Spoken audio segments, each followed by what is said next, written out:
रोंगटे खड़े हो गए होंगे आपको देश का तिरंगा इस तरह फहराता हुआ देखकर। लेकिन क्या आप जानते हैं, क्या आप ये जानते हैं कि आज़ादी के 52 साल बाद तक राष्ट्रीय स्वयंसेवक संघ यानी आरएसएस ने अपने हेडक्वार्टर पर देश का तिरंगा यानी ट्राई कलर यानी राष्ट्रीय ध्वज नहीं फहराया? क्या आप उसका कारण जानते हैं? क्या आप यह भी जानते हैं कि जब तीन देश प्रेमी युवकों ने जब वो झंडा फहराने की कोशिश की तो आरएसएस ने ना सिर्फ उनके खिलाफ मुकदमा किया बल्कि यह मुकदमा कई वर्षों तक चला।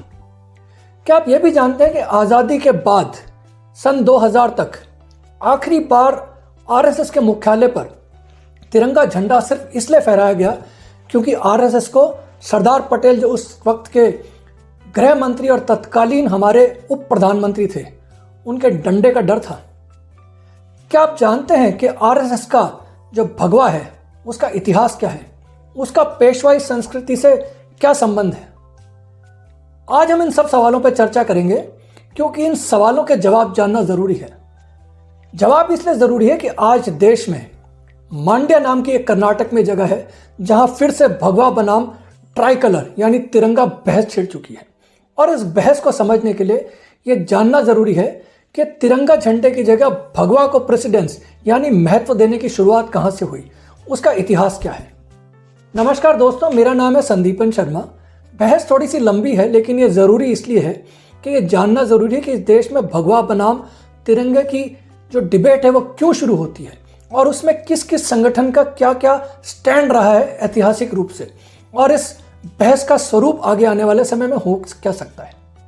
सबसे पहले जान लेते हैं कि बहस छिड़ी क्यों है। एक गाँव है केरागोडू नाम का जहाँ के लोगों ने मिलकर कुछ पैसा इकट्ठा किया झंडा लगाने के, और ऐसा कहते हैं रिपोर्ट्स के अनुसार इस समिति में जो लोग पैसा इकट्ठा करे थे उसमें भारतीय जनता पार्टी और जनता दल भारतीय जनता पार्टी के अलायंस पार्टनर है उसके लोग शामिल थे। जब फ्लैग पोल का काम पूरा हुआ और उस पर जब हनुमान जी के चित्र वाला झंडा लगा दिया गया तो कुछ गांव के लोगों ने प्रोटेस्ट किया और डिस्ट्रिक्ट एडमिनिस्ट्रेटर को शिकायत की। इस शिकायत पर जो तालुक पंचायत चीफ एग्जीक्यूटिव है उन्होंने कहा कि ग्राम पंचायत से कहा कि झंडा आप हटा दीजिए। सरकारी ऑफिशियल्स के अनुसार जो श्री गौरी शंकर सेवा ट्रस्ट है जिन्होंने झंडा फहराया उन्होंने परमिशन मांगी थी राष्ट्रीय झंडा फहराने की, लेकिन अंत में उन्होंने हनुमान जी की ध्वजा वाला पताका फहरा दी। इसके उलट गांव के कुछ लोगों का, जिनमें इस समिति के लोग शामिल हैं गौरी शंकर सेवा ट्रस्ट के, उनका कहना है कि उन्होंने परमिशन मांगी ही हनुमान जी की ध्वजा फहराने के लिए थी। कर्नाटक के चीफ ने सिद्धारमैया का कहना है कि राष्ट्रीय ध्वज फहराने की परमिशन लेकर रिलीजियस ध्वज फहराना गलत है और ये एक तरीके से राष्ट्रीय ध्वज का अपमान भी है। उन्होंने सवाल ये उठाया है कि क्या ट्राई कलर के ऊपर किसी रिलीजियस सिंबल को प्राथमिकता दी जा सकती है। ऐसा पहली बार नहीं है कि देश में भगवा और तिरंगे के बीच में लेकर एक बहस छिड़ी है। आपको शायद मालूम ना हो कि आज़ादी से पहले राष्ट्रीय स्वयंसेवक संघ जो एक सोशल ऑर्गेनाइजेशन है और भारतीय जनता पार्टी का जनरली सपोर्ट करता है, उनके लोग ये चाहते थे कि भारत का झंडा तिरंगा न होकर भगवा हो। आपको ये जानकर आश्चर्य होगा कि पिछली शताब्दी में 26 जनवरी 1950 के बाद राष्ट्रीय झंडा एक बार भी आरएसएस का जो हेडक्वार्टर है उनके प्रेमाइसेस है वहां नहीं फहराया गया। अगली बार ये फहराया गया जनवरी 2002 में जब उनके हेडक्वार्टर पे जो कि नागपुर में स्थित है उसे फिर से फहराया गया। इस संदर्भ में जब आरएसएस से 2002 में सवाल पूछा गया तो उनके नेशनल एग्जीक्यूटिव मेंबर के सूर्य नारायण राव ने कहा कि आरएसएस ने जो साल में 2 बार तिरंगा फहराने की जो परंपरा है देश में 26 जनवरी और 15 अगस्त को, उसको फॉलो इसलिए नहीं किया क्योंकि राष्ट्रीय स्वयंसेवक संघ के जो सदस्य हैं वो देश भर में जो फेस्टिवल की तरह ये दोनों दिन मनाए जाते हैं उनमें पार्टिसिपेट करना चाहते हैं। उनका ये कहना था और इसमें उन्होंने टाइम्स ऑफ इंडिया को ये कहा, if we hold the function at the shakhas, naturally all of them have to be present there and will miss out on the function at schools and offices. RSS शुरू से राष्ट्रीय झंडा जो है वो तिरंगा नहीं चाहता था और उसका झंडा था भगवा। 1948 में जब राष्ट्रीय स्वयं सेवक संघ को बैन किया गया, जो आदेश निकाला था तत्कालीन गृह मंत्री सरदार पटेल ने, जब उस बैन को रिवोक करना यानी वापस लेने की बात हुई तो सबसे पहली शर्त सरदार पटेल ने जो लगाई थी वो ये थी कि आरएसएस जो है वो तिरंगे को भारतीय झंडे के रूप में कबूल करे। उनका जो स्टैंड है वो अच्छे से लिखा गया है collected works of Sardar Patel volume 13, जिसे एडिट किया है पीएन चोपड़ा और प्रभा चोपड़ा ने। इस कलेक्शन के अनुसार पटेल ने 17 दिसंबर 1949 को कांग्रेस की मीटिंग जो हुई थी जयपुर में, उसमें कहा था कि कोई भी ऑर्गेनाइजेशन अगर राष्ट्रीय झंडे को किसी और झंडे से सप्लांट करना चाहता है, यानी रिप्लेस करना चाहता हो, तो उसके साथ कड़ाई से डील किया जाएगा, उसके साथ कड़ा व्यवहार किया जाएगा। इस कलेक्शन में उस दिन की, उस घटना की न्यूज़पेपर रिपोर्ट्स को कोट किया गया और जिसमें पटेल कांग्रेस को ये कहते दिखाई दिए हैं कि उन्होंने एमएस गोलवलकर, जो उस वक्त आरएसएस के लीडर थे, जिसे उस वक्त बैन किया गया था, उनसे साफ साफ कहा था कि the national flag must be universally accepted and if anyone thought of having an alternative to the national flag there must be a fight, but that fight must be open and constitutional. मतलब यह है कि उन्होंने गोलवलकर से कहा था कि राष्ट्रीय झंडे को अच्छे से एक्सेप्ट किया जाना चाहिए और अगर इसमें कोई तकलीफ है तो उस बारे में विवाद हो तो वो ओपनली होना चाहिए और कॉन्स्टिट्यूशनली होना चाहिए।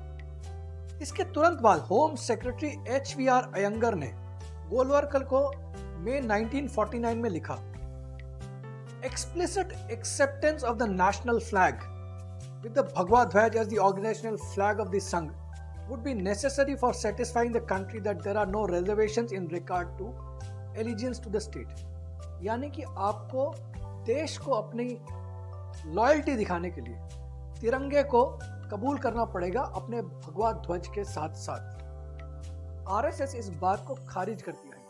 उनका यह कहना है कि उनका ट्राई कलर को लेकर किसी तरीके का विवाद नहीं था और वो शुरू से इस झंडे को देश का राष्ट्रीय झंडा मानती आई। हिस्टोरियन रामचंद्र गुहा ने भी ये कहा है। रामचंद्र गुहा के अनुसार महात्मा गांधी के असैसिनेशन के बाद बहुत सारी रिपोर्ट से कहती थी कि आरएसएस के लोगों ने तिरंगे झंडे का अपमान किया। गुहा के अनुसार इन रिपोर्ट से तत्कालीन प्रधानमंत्री जवाहरलाल नेहरू इतने नाराज हुए कि उन्होंने 24 फरवरी 1948 को ये कहा कि कुछ जगह पर आरएसएस ने राष्ट्रीय ध्वज का अपमान किया है।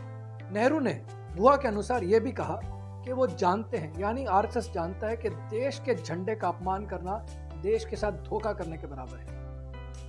दोस्तों, यहाँ पर यह बताना भी आवश्यक है कि इस बात का दर्द कि भगवा झंडा देश का झंडा नहीं बन पाया, इसका दर्द आरएसएस को हमेशा रहा था। राष्ट्रीय स्वयंसेवक संघ के चीफ जो हैं मोहन भागवत, उन्होंने 15 फरवरी 2015 को लखनऊ में ये कहा, और मैं जो उन्होंने कहा इंडिया टुडे की रिपोर्ट है उसको कोट कर रहा हूं, और कोट कुछ इस प्रकार से है। Ambedkar was also of the view that Bhagwa should be adopted as the national flag and Sanskrit should become the national language. Unfortunately, we couldn't propagate his views। यानी कि उनके अनुसार अंबेडकर चाहते थे कि देश का झंडा भगवा हो और उसकी राष्ट्रीय भाषा हो संस्कृत, लेकिन आरएसएस के अनुसार अनफॉर्चुनेटली वो अंबेडकर के जो विचार थे उनको आगे नहीं बढ़ा पाई। अब ऐसा अंबेडकर ने कहा था या नहीं कहा था, ये डिबेट और रिसर्च का विषय है। यहाँ पे एक मजेदार घटना का जिक्र मैं करना चाहूंगा। 26 जनवरी 2001 को 3 युवाओं ने, जो अपने आप को राष्ट्र प्रेमी युवा दल के सदस्य बताते थे, उन्होंने नागपुर में जो राष्ट्रीय स्वयं सेवक संघ का ऑफिस है यानी हेडक्वार्टर है, वहां पर जाके उन्होंने वहां पर तिरंगा झंडा फहरा दिया। इसके बाद आप जानते हैं क्या हुआ? इसके बाद में इन तीनों युवाओं पर नागपुर में राष्ट्रीय स्वयं सेवक संघ द्वारा एक एफआईआर की गई और उन पर केस चला करीब 12 साल। आप शायद ये भी जानना चाहेंगे कि केसरिया रंग और आरएसएस का रिश्ता क्या है, यानी भगवा जो ध्वजा आरएसएस फहराती है उसका रंग उन्होंने क्यों चूज किया, उसका संबंध आरएसएस से क्या है। उस संबंध में मैं कोट करता हूं डॉक्टर राजेंद्र प्रसाद, जो भारत के पहले राष्ट्रपति थे। उन्होंने जो चिट्ठी लिखी थी सरदार पटेल को 12 दिसंबर 1948 को, और इस चिट्ठी को कलेक्शन जो है उनका correspondence and select documents volume 10 page 182-183 जो डॉक्टर राजेंद्र प्रसाद का कलेक्शन है उसमें साफ साफ बताया गया है। अपनी चिट्ठी